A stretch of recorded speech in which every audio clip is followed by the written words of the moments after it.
Nessa noite, Deus colocou um tema no meu coração para trabalhar com vocês. E este tema, na verdade, refere-se a uma questão. Uma questão que deve não apenas ser por nós respondida, mas uma questão que deve ser por nós, nesse momento, pensada, examinada e refletida à luz da Palavra de Deus.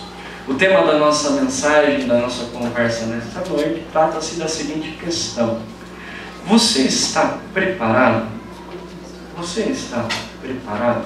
E para esta mensagem eu quero convidá-lo a colocar-se em pé e abrir a sua Bíblia nas Escrituras Sagradas, no Evangelho segundo São Mateus. O capítulo que nós leremos é o capítulo 7. Faremos a leitura a partir do versículo 24.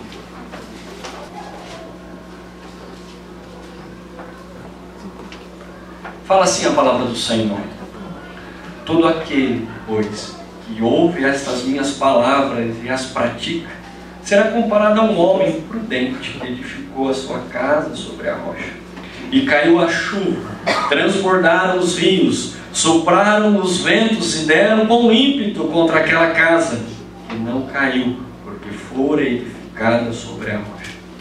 E todo aquele que ouve estas minhas palavras e não as pratica, será comparado a um homem insensato, que edificou a sua casa sobre a areia. E caiu a chuva, transbordaram os rios, sopraram os ventos e deram com ímpeto contra aquela casa, e ela desabou, sendo grande a sua ruína. Quando Jesus acabou de preferir tais palavras, estavam as multidões maravilhadas da sua doutrina, porque ele as ensinava como quem tem autoridade e não como os escribas. Amém. Os irmãos podem se sentar. Você está preparado? Este é o tema da nossa mensagem. E o objetivo principal e maior dela é fazer-nos refletir sobre os dias maus que nós vivemos. Não apenas refletir sobre os dias maus que experimentamos, mas ao mesmo tempo também nos prepararmos para ele. Eu quero começar essa mensagem fazendo uma reflexão justamente sobre o período no qual nós, como igreja, dentro do calendário cristão, nós estamos vivendo. Hoje, de acordo com o calendário litúrgico, nós estamos vivendo o período, quinto domingo da Quaresma. E quando nós falamos de Quaresma na vida da Igreja de Cristo, nós estamos falando justamente do período de 40 dias que antecedem o dia da Páscoa, a celebração da Páscoa. E esses 40 dias servem justamente como um período de preparação, período de nos adequarmos àquilo que nós celebraremos daqui a um pouco, daqui adiante. Quando nós falamos em preparação, nós falamos de um tema atual e ao mesmo tempo de um tema bíblico. Atual porque a nossa sociedade que nós vivemos é uma sociedade que exige de nós basicamente preparação para tudo, seja nos relacionamentos pessoais, íntimos e familiares, ou nos relacionamentos sociais ou até mesmo profissionais. Quando, por exemplo, nós vamos nos casar, é necessário que haja uma preparação para o casamento, o período do noivado. Quando nós vamos construir uma casa, uma família, ter filhos, é importante o período de nós nos prepararmos para recebê-los. Passando da esfera familiar para a esfera social, quando nós vamos trabalhar, assumir um posto no mercado de trabalho, no momento da entrevista, os examinadores verificam se eu e você estamos prontos, preparados para assumirmos as responsabilidades do ofício. E até mesmo quando nós nos assentamos à mesa para comer, é necessário que a comida que antes nós devemos ingerir seja preparada. Prepara um tema atual e ao mesmo tempo também um tema bíblico. Antes de enviar o seu Filho a este mundo, Deus preparou o caminho. Ele aterrou os outeiros, os vales, os montes, a palavra. Através da palavra e através do exercício dos profetas, para que o seu Filho exercesse o ministério que Deus mesmo havia prometido. Quando nós falamos em preparação, falamos num tema atual, num tema bíblico. E nós, quanto igreja, nós gostamos de bater nesta tecla do preparo. Principalmente quando nós estamos em relação diante à morte. Diante da morte. Lá na região de Sorocaba, talvez o Pardilei conheça, tem um pastor que é muito conhecido e muito amigo de todos nós. E ele sempre, nas suas mensagens, fala da importância do preparo. E eu me lembro de uma mensagem dele, uma oportunidade, em que ele falava de Lázaro. Lázaro estava pronto e preparado para morrer. Ele perguntava para nós: e você? Está preparado também? Nós, enquanto igreja, gostamos muito de batermos nessa tecla, de nos prepararmos para os momentos que nós vivemos, principalmente para a morte. Quando nós olhamos as parábolas das virgens, as zelosas, as prudentes e as virgens loucas, nós ressaltamos a importância da necessidade para a vinda de Jesus, para a parousia do Senhor.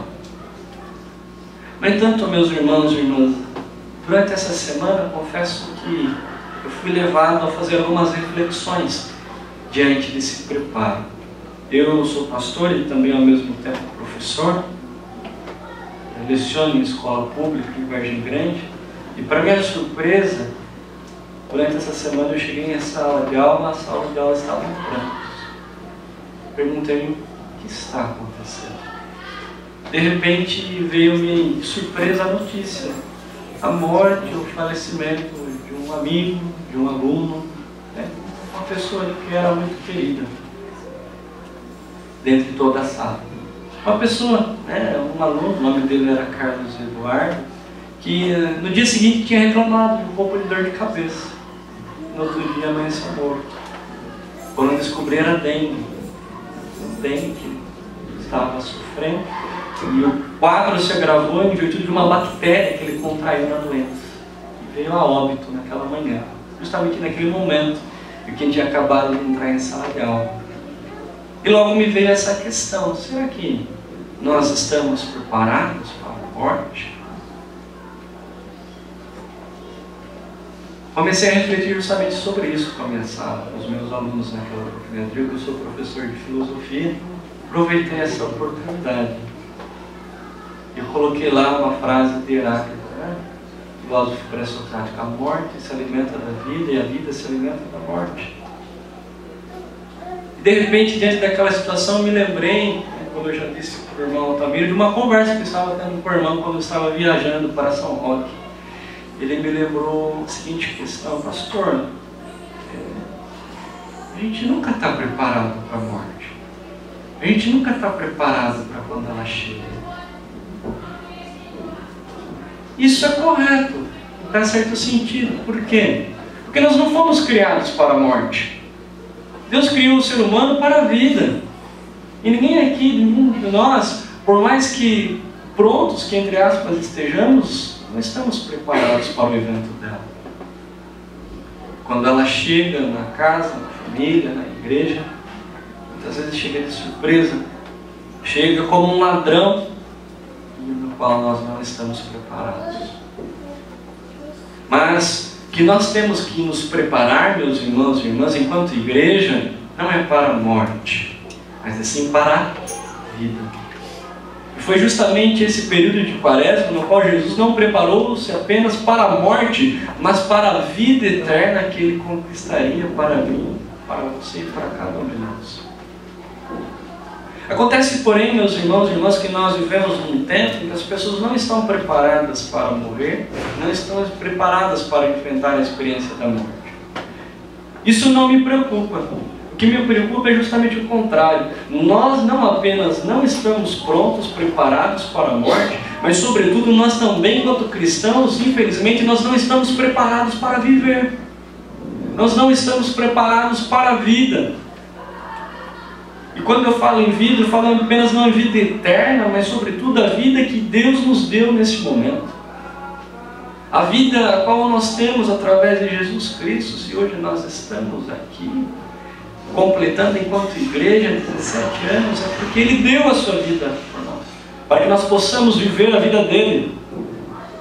No entanto, meus irmãos e irmãs, nós vivemos num tempo que as pessoas não estão nem preparadas para viver. Daí vem a famosa música do chamado rei Roberto Carlos, que já anunciava: é preciso saber viver. Nós, enquanto cristãos, temos mais do que esse desafio no período da Quaresma, de nos preparar para a morte de Cristo. Temos o desafio de nos preparar para a vida. Temos o desafio de aprender a viver enquanto cristãos neste mundo onde a morte reina, nesse mundo onde a morte impera, nesse mundo onde a morte mostra o seu aguilhão, mostra a sua força, o seu poder. Aí eu pergunto para você, que faz parte dessa igreja, eu pergunto para você que faz esta igreja viver: vocês estão preparados para viver? Quero inverter a questão. Estamos preparados para experimentar a vida? Se hoje nós estamos aqui é porque esta igreja ela está comemorando a vida e não a morte, celebrando a vitória e não a derrota. Mas será que nós estamos preparados para viver? Quando você vai no mercado, numa loja de eletrodoméstico e compra lá um aparelho, ele vem com um manual de instrução, né? Ensinando a você a como se utilizar daquele equipamento, de um computador, de uma televisão, de um celular. Mas quando nós nascemos, a gente vem com um manual? Quando nós casamos, a mulher vem com um manual? Olha, não sei se vem, mas quando eu casei, acho que eu perdi o meu. Eu criei um manual para entender você, né? Para aprender a lidar com você. Quando nós entramos no emprego, né? Assumimos um posto de trabalho, assumimos uma responsabilidade, até mesmo dentro da igreja, né? Diga, quando você for ordenado, você recebeu um manual, como que deve fazer, né? Muitas vezes, meus irmãos e irmãs, a gente se preocupa tanto com a morte, quando na verdade Deus está nos chamando a atenção para prestar atenção na nossa vida, na maneira como nós devemos viver uma vida santa que agrada a Deus. E é sobre isso que eu quero falar com esta igreja. É sobre isso que eu quero falar com você nesta noite. Fazer com que juntos nós reflitamos sobre essa questão. Não apenas reflitamos, mas à luz da palavra de Deus possamos encontrar também alguns caminhos, alguns passos que nós podemos trilhar juntos para aprendermos a enfrentar, a encarar esta vida, que é um presente, é uma dádiva que Deus nos deu. Não somente aprender a encarar, mas a valorizar aquilo que Deus fez por mim e por você através do seu Filho naquela cruz. E durante essa semana, quando eu comecei a refletir sobre isso, porque eu de fato não estava preparado para receber aquela notícia ruim na quarta-feira, né? Me deparei que também não estava preparado para viver, lidar com as questões, com as angústias, com os medos, com as privações da vida. E pensando lá no que o presbítero Altamiro me disse, eu recorri à palavra de Deus e me deparei com esse texto de Jesus. Um texto muito conhecido por todos nós que aqui estamos. Um texto no qual Jesus conclui a sua mensagem, aquela mensagem, né, que, segundo diz a tradição, a chamada mensagem do Sermão do Monte, onde Jesus fala a respeito das bem-aventuranças do reino de Deus. Logo após Jesus discorrer sobre a felicidade que a pessoa encontra no reino, na palavra de Deus, ele faz aqui uma conclusão. E nessa conclusão, ele nos deixa alguns parâmetros, algumas pistas que eu e você nesse momento podemos aproveitar para nos prepararmos para esta vida, para encarar os desafios, os montes, os vales que temos que passar nesta caminhada. E, à luz da palavra de Deus, a primeira pista, ou a primeira possibilidade que juntos nós podemos trabalhar para nos prepararmos para a vida, enquanto igreja, enquanto pessoa, enquanto família, é uma ferramenta que está aí à disposição de todos nós, mas muitas vezes nós não damos a ela o devido valor e importância, que é o planejamento. Planejamento. Jesus disse o seguinte: olha, vocês ouviram a minha palavra, agora eu vou contar uma história. A história de um homem que edificou a sua casa sobre a rocha. Edificou a sua casa num lugar certo. E quando vieram os dias maus, os dias difíceis, aquela casa não caiu, porque foi uma casa bem planejada. Foi uma casa bem estruturada para resistir às dificuldades. Foi uma casa planejada para resistir diante das tempestades, diante dos ventos que sopraram contra ela. Um homem que se planejou para os dias maus. Pois bem, vamos falar um pouquinho de planejamento. Hoje em dia a gente ouve muito falar por aí nas empresas, nos negócios, da importância do planejamento. Mas deixa eu contar uma coisa para você. Isso não é novidade. Pelo contrário, isso é muito antigo. Quando nós lemos as Sagradas Escrituras, desde o livro de Gênesis, nós podemos ali perceber que Deus criou esse mundo não de uma maneira desorganizada, não de uma maneira caótica, mas Deus criou esse mundo de uma maneira bem organizada e bem planejada. Bom, no primeiro dia eu vou separar os firmamentos, no outro dia eu vou fazer os luzeiros, no outro dia eu vou fazer os animaizinhos, no outro dia eu vou fazer o vardelei. Não, o vardelei eu vou deixar por último, né? No quinto dia, né? Outro dia eu vou fazer Beltrano, Fulano, Ciclano. Deus, ele tinha um planejamento na criação. Ele não tinha apenas um planejamento na criação, mas ele também tinha um plano para quando as coisas dessem errado na criação que ele fez. Nós não vamos discutir aqui onde que surge o mal na criação de Deus, mas nós vamos discutir a questão que Deus estava preparado para quando o mal surgisse. Quando de repente ele estava andando lá na viração do dia, ué, cadê esse tal de Adão, rapaz? Coloquei ele aqui agora há pouco, eu deixei ele. Ué, o que você está usando aí, Adão? Por que você está de roupa? Me diga. Não, é que nós comemos do fruto daquela árvore. Mas a culpa é da mulher que o Senhor me deu. A culpa é da serpente. O que Deus fez ali naquele momento? Reclamou, brigou? Não. Deus já tinha um plano, já trouxe os anjos, os guardas, expulsou eles dali, já chamou ali, planejou Abraão, Isaac, Jacó e veio.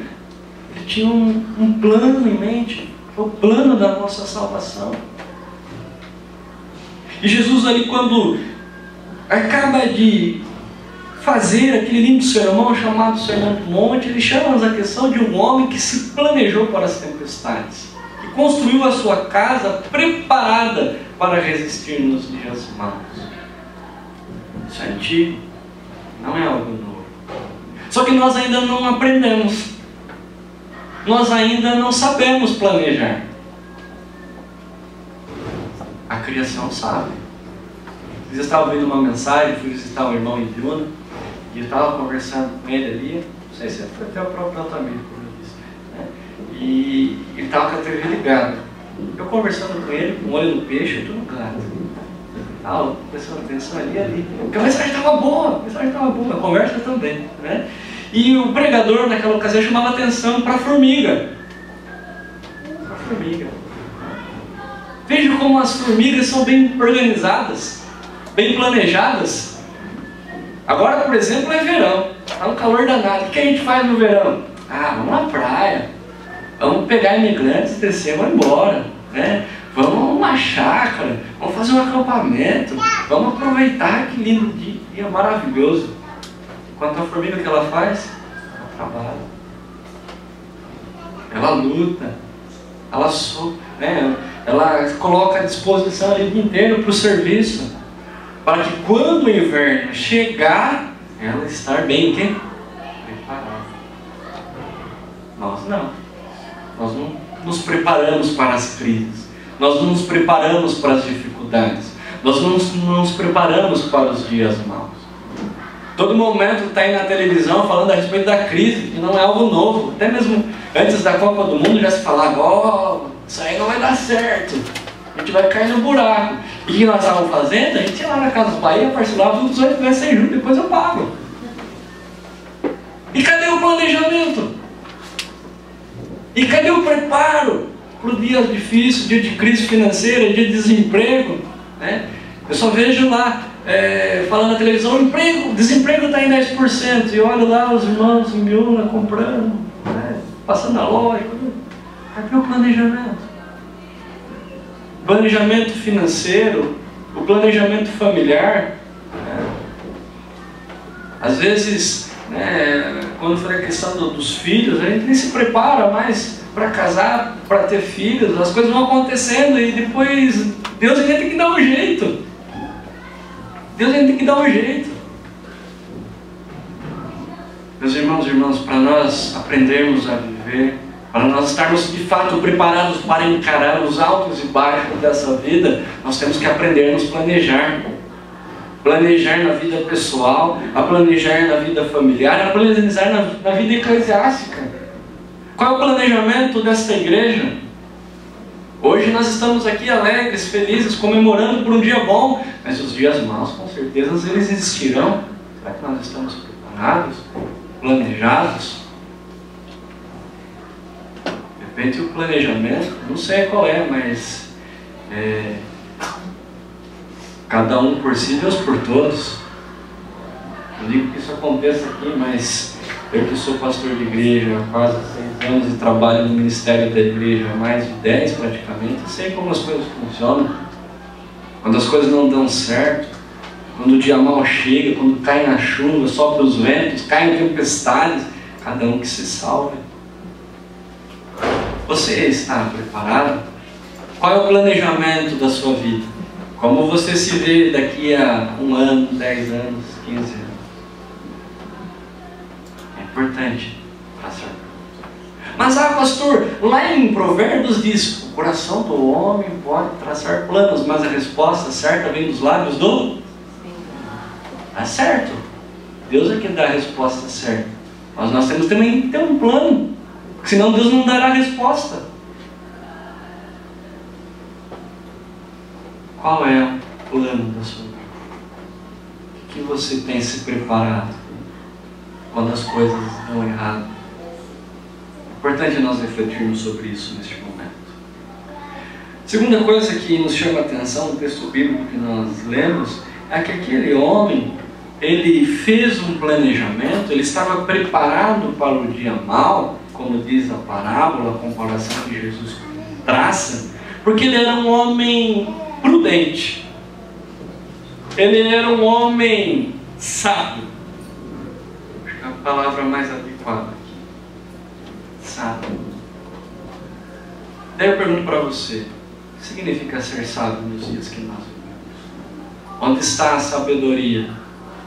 Nós vivemos num tempo, meus irmãos e irmãs, que muitas pessoas julgam-se ser sábios. Os sábios estão aí dando palestras, aulas, cursos em todo momento. Mas o que nós, enquanto cristãos, significa ter sabedoria? Todas as vezes que eu penso nessa questão da prudência, da sabedoria, eu sou levado a refletir sobre a experiência de Salomão, o rei Salomão, quando ele pediu a Deus sabedoria. E diz lá o texto bíblico, na melhor maneira dizendo, ele pediu a Deus um coração que ouvinte. Um homem sábio, uma mulher sábia, um coração sábio, não um coração que fala grandes proezas, que faz grandes projetos, mas é um homem, uma mulher, um coração que está disposto a ouvir o que Deus fala, a ouvir o que Deus diz. E para nós nos prepararmos para a vida, meus irmãos e irmãs, não basta apenas ter um plano, um bom planejamento, é importante também nós aprendermos a ouvir o que Deus diz. Quando Jesus estava no Monte da Transfiguração, os discípulos que ali com ele se encontravam ficaram maravilhados pelo aquilo que eles viram, pelo aquilo que eles sentiram. Pedro sacou a viola e cantou: bom estarmos aqui, Senhor. Vamos fazer tendas, barracas. Mas naquele momento veio a intervenção de Deus através da sua voz que dizia: esse é meu filho amado, a ele eu ouvi. Deus queria naquele momento que, não que Pedro visse a transfiguração, mas Deus queria que Pedro ouvisse o que eles estavam ali dizendo. Complicado isso, né? Porque nós vivemos na época da imagem. É mais fácil ver, assistir do que ouvir. É mais fácil sentir do que escutar. Porque ouvir e escutar são hábitos, práticas, habilidades que cansam. No entanto, quero me lembrar de um epíteto filosófico de Aristóteles que diz o seguinte: o sábio não é aquele que fala tudo o que pensa, mas pensa tudo o que diz, porque está disposto a ouvir. Nós precisamos aprender a ouvir o conselho de um pai, a ouvir o conselho de uma mãe, de um amigo que teme a Deus, que teme ao Senhor. Vivemos num tempo que somos desafiados a ouvir a palavra de Deus. Aliás, o próprio livro de Hebreus fala: a fé não vem pelo ver, a fé vem pelo ouvir. E ouvir a palavra de Deus, por isso a recomendação é sempre bíblica. Seja tardio para falar e pronto para ouvir. Não é à toa que Deus nos criou com uma boca e 2 ouvidos. Ele tinha alguma intenção nisso. Mas sempre estivéssemos dispostos a ouvir o que Ele diz. Você ouve o Senhor? Quando a gente fala em ouvir o Senhor, a gente está falando de ouvir a Sua palavra, que manifesta-se sobre nós de todas as maneiras. Desde o conselho de um pai, de um irmão, de um amigo, desde uma situação por nós vivida e experimentada. Acontece essa experiência lá na igreja, né? Quantas e quantas vezes, né? Eu saio para trabalhar, tá aquele dia lindo, maravilhoso, o sol está estralando lá, né? Dia lindo, maravilhoso. De repente, eu me despeço da minha família, tchau, tchau filha, tchau esposa, e minha mulher diz: leva o guarda-chuva, vai chover. Pare com isso, olha. Aqui onde você pôr, olha o sol lá fora estralando, né? Quando volto em casa, parece um cachorro molhado, né? Daí que ela me disse: eu não disse? Você não ouviu. Quantas vezes, né, a gente passou com essa experiência com o pai, com a mãe, com a mulher, né? Numa outra oportunidade, quando eu me mudei para Ibiúna, eu precisava comprar os móveis para o escritório da minha casa. E eu vi uma ótima oportunidade de negócio em São Roque. De repente, quando eu estava fechando o negócio, minha mulher virou e falou assim para mim: Jonathan, isso não vai dar certo. Eu falei: não, isso é uma oportunidade imperdível, né? Conclusão, perdi R$1.200. E ela olhou para mim e disse: eu não disse? Você não me ouviu, né? Eu não disse? Você não me ouviu. Depois, não adianta a gente ficar bravo, não adianta a gente ficar exaltado. A gente falha, a gente erra por falta de planejamento, a gente quebra a cara na nossa vida, a nossa casa cai por causa das nossas próprias falhas, por causa dos nossos próprios pecados. Depois a gente vem para Deus e ainda quer acusar Deus de ser mal com a gente. O que o Senhor está fazendo comigo? O que o Senhor está fazendo com a minha casa, com a minha família? Mas graças a Deus que Ele é bom, porque se Ele fosse minha mulher, Ele diria: eu não disse, você não me ouviu. Aprender a viver, preparar-se para a vida, significa ter um bom planejamento, estar preparado para ela, significa aprender a ouvir a palavra de Deus, que manifesta-se através do seu Espírito de diversas maneiras, maneiras que muitas vezes nós até mesmo não podemos compreender, medir, até com gemidos inexprimíveis, como diz o apóstolo Paulo. Nós podemos sentir Deus falar e podemos ouvir o que Ele diz. Você está preparado para viver? Qual é o seu planejamento? Você está ouvindo aquilo que Deus está falando no seu coração neste momento, nessa noite? E uma última coisa que o texto também nos chama a atenção é, além do planejamento, além de estar atento para ouvir, em último lugar, colocar as coisas em ação. Diz lá o texto: todo aquele, pois, que ouve essas minhas palavras, faz um bom planejamento para o dia mau, o dia da tempestade, e as pratica, será sábio, será prudente. Diferente daquele tolo, daquele insensato que só sabe falar, não está disposto a ouvir, daquele que vive o carpe diem, né? Aproveitar cada dia o máximo possível e não se prepara para as dificuldades da vida. Meus irmãos e irmãs, nós vivemos numa igreja, agora eu vou falar de igreja, não da nossa sociedade. A gente tem muito conhecimento, né? Às vezes, o cristão conhece bem a palavra de Deus. Às vezes, porque nem sempre, né? A gente se assusta, né? Mas a gente conhece a verdade, mas não fala a verdade. A gente conhece o amor, mas não ama. A gente conhece o perdão, mas, olha, não perdoa. A gente conhece a santidade, mas vive pecando. Nesse momento que Jesus acabou de proferir aquelas palavras, Jesus disse: é necessário que vocês não apenas ouçam, mas é necessário que vocês vivam o que eu acabei de falar para vocês. Que vocês experimentem na vida e na caminhada de vocês as maravilhas, as bênçãos, as bem-aventuranças do reino de Deus. É importante nesse momento, meus irmãos e irmãs, enquanto igreja, nós sairmos da teoria e passarmos para a ação. Porque de teoria, esse mundo já está cheio. De explicações, significados e conceitos, esse mundo já está repleto. O que faz a diferença é a nossa ação, é o nosso testemunho, é o nosso exemplo. Quem está preparado para viver, vive a vida que Deus nos deu, passa a ação.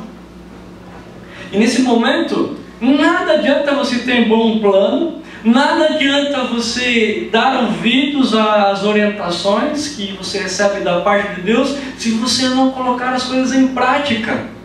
Se você não partir para a ação, nada disso será suficiente. O ano já está quase no meio, né?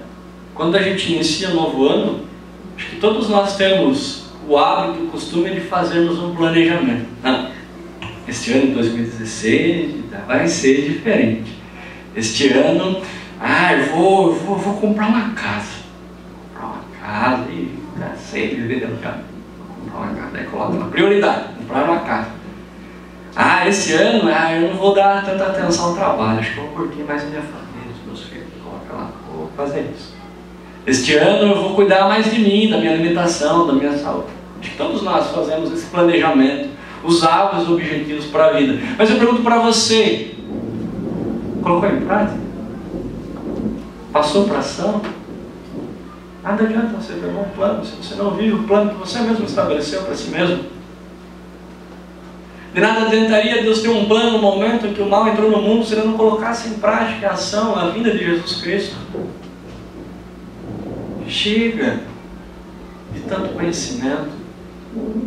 Preciso nós vivermos a palavra. É importante nós apenas falarmos de amor, mas amarmos quem está ao nosso lado.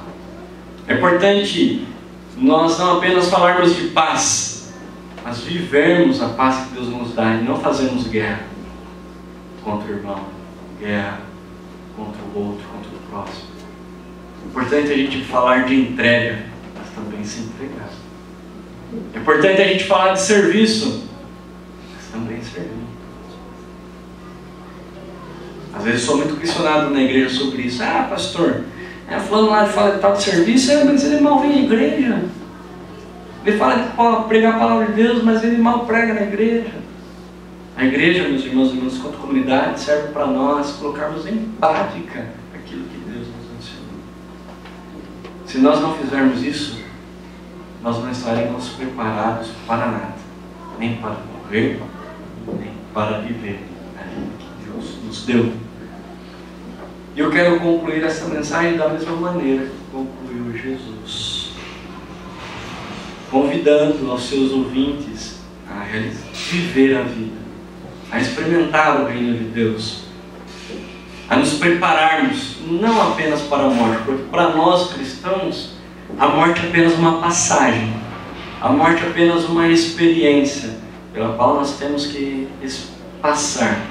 Mas nós estamos aqui não para morrer, mas para viver a vida do Filho de Deus.